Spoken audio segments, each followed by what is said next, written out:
सादर नमस्ते मित्रों। मैं कोमल वेदार्थी विज्ञान अभ्युदय में आपका हार्दिक स्वागत करती हूँ। मित्रों, कई दिनों से लीलावती सीरीज बंद थी। काफ़ी दिन हो गए, कोई नई वीडियोस नहीं आई, तो इतना ज़्यादा गैप हो गया। कुछ इश्यूज़ थे जिसकी वजह से वीडियोस नहीं बन पाई, तो इसके लिए मैं आप सबसे माफ़ी चाहूँगी। और आप पहले जिस प्रकार से पढ़ रहे थे उसी प्रकार से इसको कंटिन्यू रखें। तो आज हम आगे की चीज़ें देखेंगे। हमने पिछली वीडियोस में वर्ग करना सीखा था, वर्गमूल निकालना सीखा था, फिर हमने घन निकालना सीखा था। अब इस वीडियो में हम भिन्न करना सीखेंगे। भास्कराचार्य जी ने भिन्न की जो विधियाँ बताई हैं उनके बारे में जानेंगे। तो सबसे पहले हमारा जो रोज़ का नियम है कि हम कक्षा को प्रारंभ करने से पहले एक वेद मंत्र का पाठ करेंगे। तो आइए ऋग्वेद के अंतिम मंत्र का हम आज पाठ करते हैं। ओम समानी वह आकूति समाना हृदयानि वह समानम अस्तु वो मनः यथा वह सुसह असति। जी, हमारा पाठ पूर्ण हुआ। इस मंत्र का अर्थ भी मैं किसी दिन आपको बताऊंगी। इसके लिए एक नई वीडियो आएगी जिसमें इस मंत्र का अर्थ भी रहेगा, तो जिससे कि आप इसका अर्थ भी देखते जाएंगे।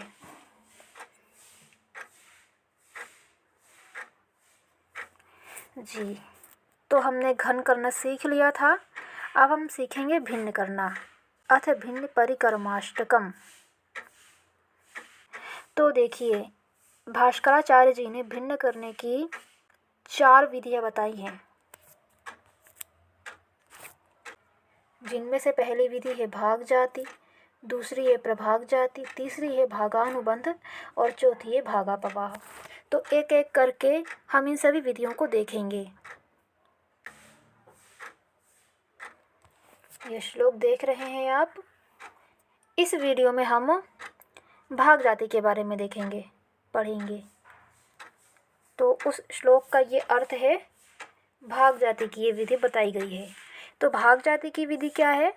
भाग जाति में करना ये रहता है कि एक राशि के हर से दूसरी राशि के हर और अंश को गुणा करें। फिर जिस राशि के हर और अंश को गुणा किया है उस राशि के हर से पहले जिस राशि के हर से और अंश को गुणा किया था उस राशि के हर और अंश को गुणा करने से राशियों का समक्षेद हो जाता है। तो इसी को ही हम भाग जाति कहते हैं। तो आइए पहले हम इसके कॉन्सेप्ट समझते हैं। इसके कॉन्सेप्ट क्या हैं कि इस पे देखिए,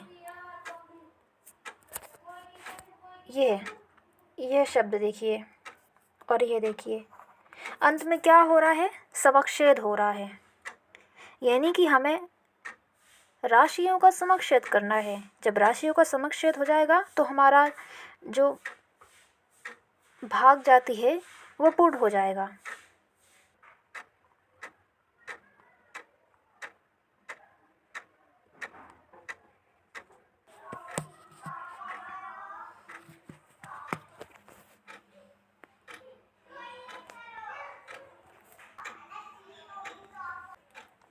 तो मित्रों, हम भिन्न करना प्रारंभ करेंगे।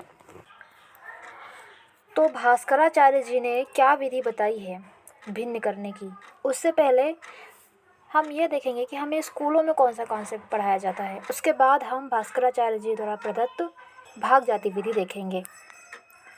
तो नॉर्मली हमें स्कूल में भिन्न निकालना कुछ इस प्रकार से सिखाया जाता है कि मान लीजिए हमारे पास 2 संख्याएं हैं, 2/4 और 3/6।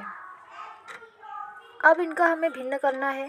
तो सबसे पहले क्या करते हैं कि सबसे पहले ये जो हर में संख्याएं हैं इनका एलसीएम ले लेते हैं।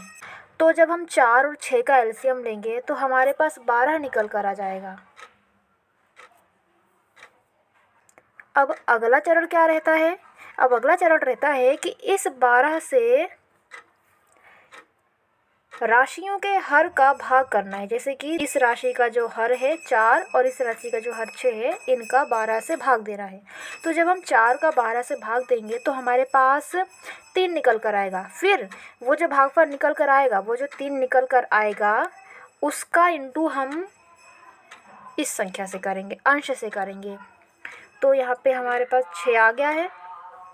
अब सेम इस संख्या के साथ करना है कि 6 का 12 से भाग देना है। तो हम 6 का 12 से भाग देंगे तो हमारे पास 2 निकल कर आ जाएगा। फिर 2 का हम इस 3 में इंटू करेंगे तो हमारे पास 6 निकल कर आ जाएगा। फिर हम 6 और 6 को प्लस कर देंगे तो हमारे पास 12/12 आ जाएगा, और इनको काट देंगे तो हमारे पास 1 आंसर निकल कर आ जाएगा। तो ये मेथड सिखाई जाती है स्कूलों में हमें भिन्न करने की। यह विधि काफ़ी कुछ बच्चों को समझ में आ जाती है, कुछ बच्चों को नहीं आती है। काफ़ी प्रॉब्लम आती है बच्चों को इस विधि को सीखने में। तो स्कूलों में जो हमें कॉन्सेप्ट पढ़ाया जाता है वह कुछ इस प्रकार से है। अब देखते हैं कि भास्कराचार्य जी ने क्या विधि बताई है, उनके अनुसार हमें किस प्रकार से भिन्न निकालना चाहिए, हम ये देखेंगे।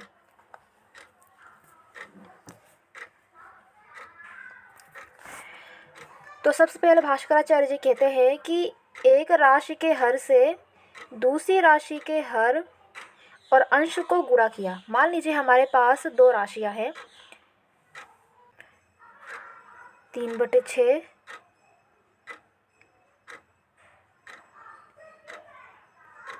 2/8। अब इनका करके देखते हैं। तो पहले क्या कहा है कि दूसरी राशि के हर और अंश का गुणा करें, यानी कि ये जो पहली राशि है इसका जो हर है, यहाँ देख सकते हैं, एक राशि के हर से, यानी कि ये जो पहली राशि है इसके हर से दूसरी राशि के हर और अंश को गुणा करें, यानी कि ये जो दूसरी राशि है इसके अंश और हर से हमें गुणा करना है। तो जब हम पहली राशि का दूसरी राशि के अंश और हर से गुणा करेंगे तो हमारे पास निकल कर आ जाएगा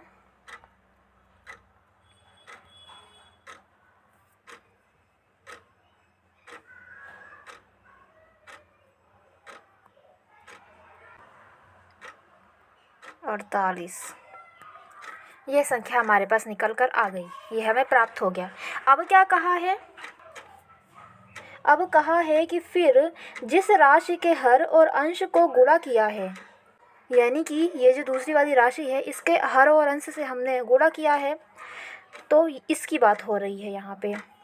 तो उस राशि के हर से, पहले जिस राशि के हर से हर और अंश को गुणा किया था, उस राशि के हर और अंश का गुणा करने से राशियों का समक्षेद हो जाता है। अब ये देखिए कैसे किया है।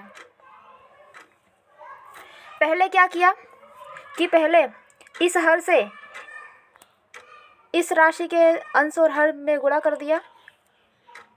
अब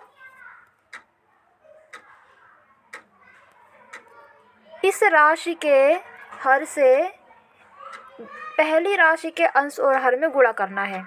तो जब हम 8 का 3 और 6 में गुणा करेंगे तो हमारे पास निकल कर आ जाएगा 8।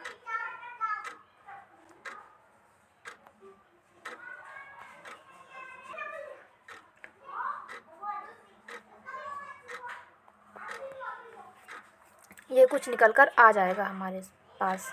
अब क्या कहा है, अब कहा है कि ऐसा करने से राशियों का समक्षेद हो जाता है। समक्षेद मतलब कि यह दोनों संख्याएं, ये जो हर है ये दोनों समान हो गए, इसे ही समक्षेद कहा जा रहा है। तो हमारे पास 2 राशियां निकल के आ गई, 12/48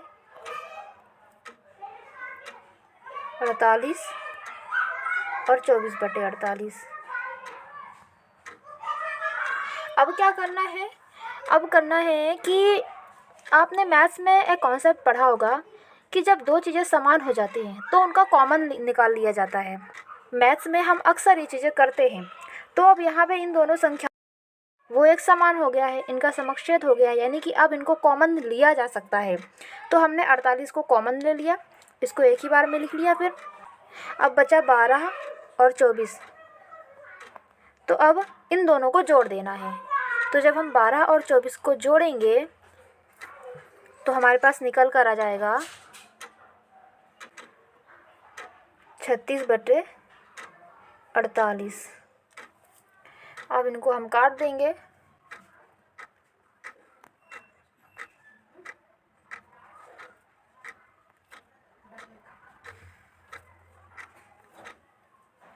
तो हमारे पास ये आंसर निकल कर आ जाएगा 3/4, यानी कि 3/4 हमारे पास भी निकल कर आ गया भास्कराचार्य जी की भाग जाति विधि से। तो बहुत ही आसान कॉन्सेप्ट था, कुछ नहीं करना था, बस जो पहली राशि है उस राशि के हर से दूसरी राशि के हर और अंश में गुणा करना था।